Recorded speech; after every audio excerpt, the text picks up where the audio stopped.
Coucou les filles, la semaine file, le temps passe, on est déjà dimanche. Cette semaine, j'avais plein de projets, j'imagine comme vous. J'avais plein d'envies. Je m'étais dit, tiens, le soir, quand je rentrerai du travail, je démarrerai le projet de journaling, ce qu'on appelle journaling, c'est-à-dire tout simplement remplir des carnets, etc. Une activité qui me permette de m'ancrer sur le papier, d'ancrer mes émotions sur le papier, etc. De poser les bons moments de la journée pour retenir ce qui est bon dans une journée, parce que ça, c'est des techniques de positivité que j'ai envie d'appliquer cette année. Évidemment, j'ai plein de projets de couture, pas de couture, mais de tricot. J'ai notamment sur la chaîne YouTube de Stéphanie Mad envie de faire une paire de chaussettes. J'ai une amie qui m'a offert comment je vous avais mis sur Instagram, les aiguilles et la laine pour ça. J'ai aussi acheté de la laine pour faire un gilet. J'ai aussi reçu 3 livres à Noël, un de Bernard Werber que j'aime beaucoup, sur les vies antérieures, etc. J'ai reçu un autre livre de Ken Follett aussi sur tout ce qui a trait les Stonehenge, tout ça, etc., en histoire ancienne, et encore un autre livre. Bref, plein de choses à faire, plein d'envies, en me disant, le soir, je ne rentre pas si tard que ça, finalement, et je vais réussir à faire tout ça dans ma semaine. Et en fait, on est dimanche. Le temps file à une vitesse folle. Et du coup, j'arrive le week-end, et j'aurais pu me dire, j'aurais tendance à dire, comme beaucoup d'entre nous, de me laisser aller à ces émotions négatives sur moi-même en me disant, Linette, mais comment t'es-tu organisée? Tu n'as pas réussi à commencer quoi que ce soit.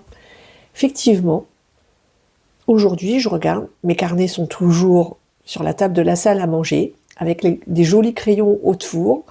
Ma laine est bien rangée dans mon bureau, mes livres bien en évidence dans ma bibliothèque, avec le petit carnet que j'avais reçu l'an dernier sur mon carnet de lecture, toujours en cours d'élaboration.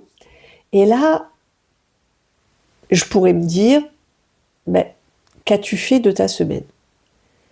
Et là, c'est bien de prendre un temps pour soi et de noter ou de se dire, mais finalement, ma semaine, il y a eu plein de belles choses et j'ai accompli plein de belles choses cette semaine.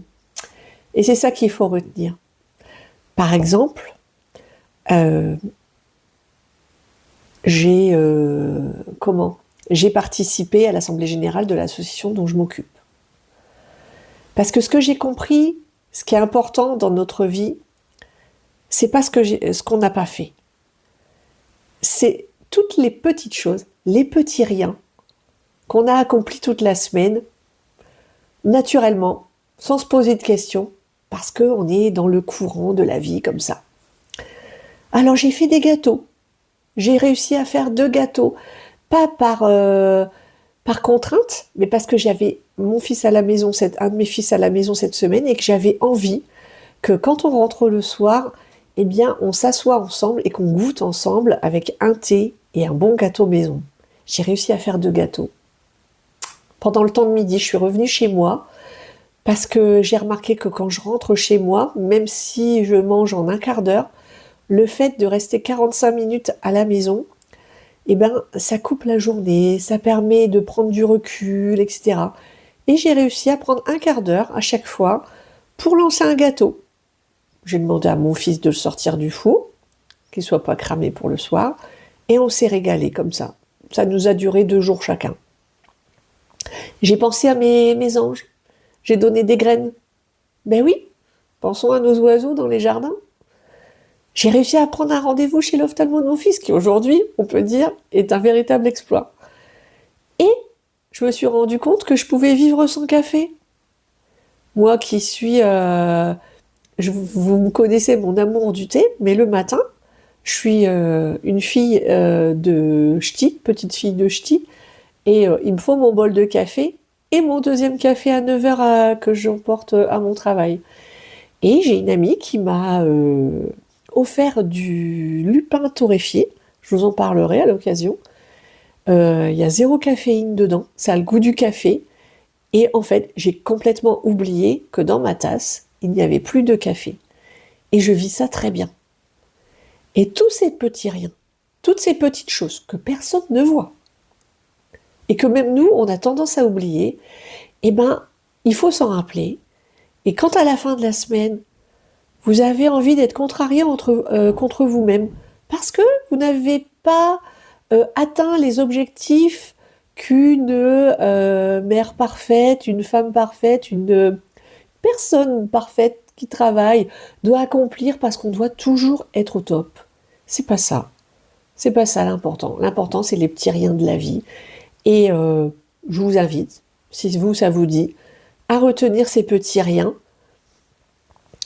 Parce qu'avoir une to-do list, c'est bien, c'est super, c'est l'organisation, c'est la grande mode, vous savez. Et moi-même, j'ai été pendant très, très, très longtemps dans cette contrainte sociétale de l'organisation absolue. Ça me donnait l'impression d'avoir le contrôle sur ma vie, le contrôle sur moi, et ben c'est pas ça qui me rend heureuse, en tout cas, je ne sais pas vous.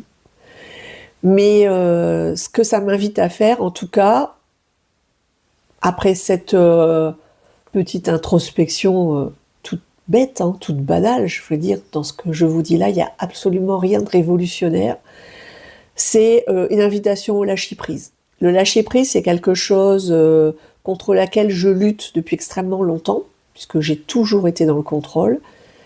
Et on m'a souvent dit, j'ai souvent rencontré des personnes qui m'ont invité au lâcher-prise. Le lâcher-prise, pour moi, c'est quelque chose de compliqué. Et j'ai envie quand même d'aller sur ce chemin du lâcher-prise cette année. Et de se dire, c'est pas grave. C'est pas grave si j'ai pas réussi à tout faire cette semaine. J'ai déjà fait tellement, tellement de choses. Et c'est accepter aussi de revenir plus tard, plus forte, avec plus d'envie, avec plus de joie. Donc c'est ce que je vous propose aujourd'hui. J'ai beaucoup réfléchi à ça pendant la semaine et à cette vidéo, parce que je pense qu'aujourd'hui, on se met tous des contraintes. Je vous en avais parlé la semaine dernière, et moi j'en ai plus envie. J'en ai plus envie, on en a déjà beaucoup au travail, dans la vie en général. Tout est codifié, tout est réglementé. Parfois, je parle avec mes enfants des années 80, et là, ça fait un petit peu linette rétro, mais quand même, quoi. Retourner un petit peu à l'essentiel, retourner au calme, la slow life, quoi, pour faire tendance. Mais une vie simple, une vie tranquille. Et non, ce n'est pas être lent, non, ce n'est pas... c'est pas un défaut. Voilà. On l'a longtemps présenté comme un défaut. Moi, aujourd'hui, je constate que les gens qui arrivent à prendre leur temps, mais je les envie, et je trouve que ce sont des modèles pour moi maintenant. Alors, c'est sûrement l'âge qui fait ça. 50 ans, je pense qu'on fait beaucoup de points sur soi et sur la vie en général autour de nous. Et donc, voilà, je voulais partager ça avec vous. La semaine prochaine, peut-être que je me lancerai dans un nouveau projet. Peut-être pas. J'ai tout ce qu'il faut. J'ai le matériel, j'ai l'envie.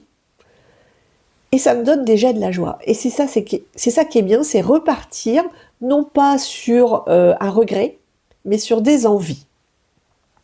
Parce que vivre, finalement, c'est apprendre à renoncer au contrôle. La vie est une immense opportunité pour moi de faire des erreurs. Et c'est bien.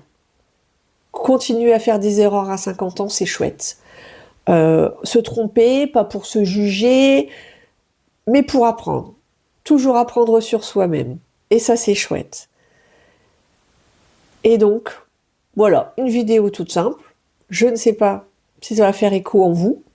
En tout cas, s'il vous plaît, si ça vous fait envie, mettez-moi en commentaire ce que vous n'avez peut-être une joie que vous auriez aimé expérimenter cette semaine, que vous n'avez pas tout simplement eu l'opportunité de faire parce que vous avez accompli 1000 milliards de micro-choses extrêmement importantes. Et dites-moi ce que, là, cette prochaine semaine, une chose que vous avez envie de faire, et puis vous me direz la semaine prochaine si vous y avez réussi. Et en tout cas, je vous souhaite une merveilleuse semaine, je vous fais de gros bisous, je me tiens au chaud avec Malène, quelques carnets, j'ai mis mon pull chaud, et je vais vous laisser parce que là, je vais prendre le temps de prendre 1h30 avec mon ami. Il fait froid dehors, mais il fait un grand soleil et on va aller se balader toutes les deux dans un parc, comme on le fait souvent le dimanche, et on va parler, tout simplement. Aucune productivité, simplement prendre du temps pour soi. Je vous embrasse très fort et je vous dis à la semaine prochaine.